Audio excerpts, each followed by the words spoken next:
The deadline for that is October 24th. If you need a list of polling places, you can head to our website. A heavy response to Fort Gordon earlier today from the Richmond County Bomb Squad after workers found something suspicious. And we're just learning in the last half hour they've been given the all clear out there, but we're told they found an explosive that didn't go off. City utility crews found this right near Gate 3. A Fort Gordon spokesperson tells us they understand it was a mortar round, so not something you want to come up on when you're weed whacking. Churches have been hit hard through the pandemic, and research is showing a lot will close within the year. Our Kennedy Harris joins us live with how a local church is handling the challenges they faced. Laura, back in March, when restaurants, venues, and stores closed their doors, so did several churches. And since then, those places have slowly opened back up, but many churches are still feeling the impacts of the pandemic. According to Lifeway Research, an estimated 5% of churches will close by the end of the year. That same survey of 443 pastors found 38% applied for CARES Act funds. There's been challenges at every turn, and one local pastor says preaching in front of a camera is not the same as gathering in the sanctuary. The nature of the church is to gather. That's the nature of the church, is to gather. Can we take advantage of technology? Yes, and we all did. But there's something inherent in the church that it needs to gather together. Tonight at 11, it's a tale of two pastors. We'll hear from one pastor who's changed his services in order to bring people back in, and another who says he's staying online for the safety of his congregation. Laura? Interesting times for sure. It's changed everything. Thanks for Kennedy. Looking forward to that tonight. Taking a look outside, committed the crime after seeing some social media posts from a parent who was angry that Fatih had shown students cartoons of the Prophet Muhammad in a class on free. The number of coronavirus cases worldwide has now reached 40 million. In the U.S., new cases are the highest they've been since the summer. Hospitalizations are up in at least 30 states. Laura Podesta reports from New York, where a potential super spreader event was stopped. The ICU at the University of Utah Hospital reached beyond full capacity, forcing patients into surge beds. Long term, this is a very difficult thing for our staff to be able to maintain. Nationwide, the number of daily new coronavirus cases has reached its highest level since the summer. In Chicago, as restaurants set up outdoor plastic bubbles for diners, city officials sounded the alarm on a second wave. As we head into the fall and winter months, it is the worst possible time to let our guard down. Cases in Chicago have risen by more than 50% over the last 2 weeks to more than 500 per day. And it's coinciding with a worrying increase in hospitalizations. In Brooklyn, New York, a planned wedding was expected to draw thousands of guests until officials concerned about a super spreader event stepped in. Representatives now say the Monday night wedding of a prominent member in the Hasidic community will only be open to close family members. I am heartened by the fact that the message was heard that it's not business as usual. And while researchers continue working on a vaccine, a new poll shows the percentage of Americans who say they'll likely get it as soon as it's available has dropped more than 10 points since August. Here in the two states, both Georgia and South Carolina stay below 1,000 new cases today. 766 is the lowest number of daily cases we've seen in Georgia in 3 weeks. For South Carolina, 539, that's the lowest for daily cases in a little over 2 weeks. Both states also saw fewer than 20 deaths. This is good news considering trends have been rising in both states up until today. We've heard back from 3 of our local hospitals so far, too. AU Health saw 35 new cases today as they get closer to 11,000 total. But they now have 8 fewer COVID patients in-house, so a lot of people got to go home, and that is great news. Doctors Hospital and Charlie Norwood saw a combined 4 new cases, and there is 1 fewer patient at Doctors. People were busy traveling this weekend. That's a sentence we haven't said in a while. The TSA says on Sunday it screened more than 1 million people. That is the first time since the pandemic hit that screenings had hit that level. Still, the number was only about 40% of the 2.6 million people the agency saw on the same day last year, to sort of put that in perspective. If you're wanting to head to Canada, you have to wait even longer. Today, Canada's Public Safety Minister Bill Blair tweeted out that COVID-19 travel restrictions will stay in place at the U.S.-Canada border until November 21st. Blair left open the possibility that it could be further extended to keep Canadians safe. The U.S. Homeland Security Department later confirmed that. Here at home, a new way to experience SRP with a little bit of putt-putt. This is Augie's Acres. It is a 9-hole mini golf course. It just opened today. The Green Jackets partnered with the Children's Hospital of Georgia to make this happen. And here's what's really cool about it. The course will be set up differently every day so you can keep going back for a new experience each time. Organizers say they're looking for different ways to serve the community. SRP Park, there's still fun things going on even though these are challenging times. Something where you can come out, still have fun. Since we, Augie can't provide baseball this year, we helped them out making a golf course so you could have everybody come out and enjoy it that way. The course is open weekdays from 11 to 5. It's $5 to play, and $1 of every ticket sold will go to the Children's Hospital of Georgia. Great, love that idea. People are getting tired of working from home, and they are now finding new ways to get creative with their workspace. We're going to show you how some are creating an office just a few feet from their back door. Well, we did. This pandemic has forced a lot of us to work from home, setting up offices in a bedroom or the dining room table. But as Nichelle Medina explains, others are heading to the backyard.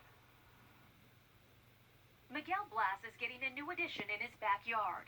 It's been a long time coming. Miguel has been working from home since March because of the pandemic. I'm in here with, my entire family. We're 3 generations in here, so it can get kind of, rowdy. He needed more space. The solution, a backyard office. We've seen just a huge explosion in our orders. Boss Homes CEO Viken Ohanessian says his sales are up 35%. There's a growing demand nationwide with so many Americans working remotely. Companies that specialize in tiny homes and she sheds are now shifting to backyard offices. This combines a small space with the big feel. The homes vary in size and can be customized to include a kitchen and bathroom. The structure is shipped as a do-it-yourself kit complete with instructions and can be built in 3 days. So here it is. You have your tiny house with all the walls and windows. Miguel hired workers to build his and opted for a basic model, which is 160 square feet. The price tag, $13,000, an investment to better juggle work and family life. So the nice part is that when I'm here, I'll be at work and they'll know that clear separation. And then when I'm at home, they'll know I'm available for them to, assist them on whatever they need. With the new office complete, Miguel looks forward to enjoying his new workspace and short commute across the yard. Oh, I know a lot of people are looking at that very jealously right now because the work from home environment after months and months, it's making some people crazy. It is. You got to differentiate it. You got to have that place to where you work and then place with your family. You just got to separate it because, it just kind of gets all mixed in as one kind of gray area once you're there. But beautiful weather to start off our Friday into the weekend. All week long, staying very warm. We've all been there. You have a song stuck in your head. Can't remember the name of it to save your life. Luckily, there's new technology to keep you from going insane. Now you see it, now you don't. And then when I come back, it was gone. It was supposed to help the environment, but it's now the fastest way to lose your cell phone. Tonight on News 12 at 6 o'clock. Being a doctor is Kelly Leffler. I approve this message. Would you still go to concerts if you had to watch from a box? Heck, I might go to more concerts. That is what's happening in Brazil. A live music venue in Rio now has fans watching these performances from socially distanced boxes. Up to 6 people are allowed into each sectioned off box. Most fans said they were not bothered by the new normal. But yeah, I don't know about those boxes. There's not exactly any plexiglass or anything doing much, but I don't mind the idea. If you're looking for a job, listen up. CVS Health is hiring 15,000 people ahead of flu season, and more than 2/3 of those will be full and part-time licensed pharmacy techs. The company needs help giving COVID-19 tests and also flu shots. So if you're interested, you can apply for that online. We've all been there wondering the name of a song, and here is some good news. Google has an answer to that problem now. Google now has a new hum feature. You can hum, whistle, or sing a song for about 15 seconds. Using the site's mic button, or you can just say, hey Google, what's this song? And then a list of possibilities will come up. And don't worry, if you don't have a Broadway-worthy voice, they say they can place any song, even if you are off key. But it does take about 15 seconds. I was just trying during the break to try to sing a song. Very, very on key, mind you. And it wouldn't do it, so I'm going to try again for 15 seconds. You got to improve the humming, Laura. I know, that's the problem. Yeah, all right.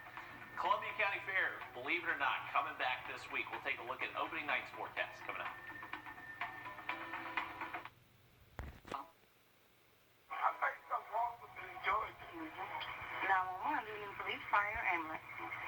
Yes, ma'am. I need an ambulance. I work at a care home. New at 6 o'clock, the I-team obtains 911 calls that help tell the story of what happened inside an Augusta care home. 2 women are dead, 4 others recovering. We were there. Inside the house was well over what anyone would normally expect it to be. Tonight, we uncover what state investigators knew was wrong for 3 years, but never closed the doors until now.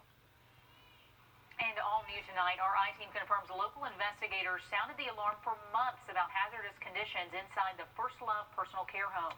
The facility is on Wrightsboro Road across from the VA, and it's now condemned and labeled a crime scene. Our I-team's Liz Owens is standing by with what she's uncovered. Liz? Investigators tell me there were no carbon monoxide detectors in the home, and I confirm that's against the law. I've spent the day going through state reports and found the facilities have been flagged for violation after violation involving safety concerns. We also found where the owner has been cited for having untrained and uncertified staff. I work at a nursing care home, and I think one of my patients is not living. Today, the I-team obtained this heartbreaking call to 911 for help inside the First Love personal care home. She's not responding to me at all. I understand. Go ahead and put your hand on her chest and see if you can feel any breathing going on. Yes, sir. Richmond County, go ahead and send fire for me. Okay.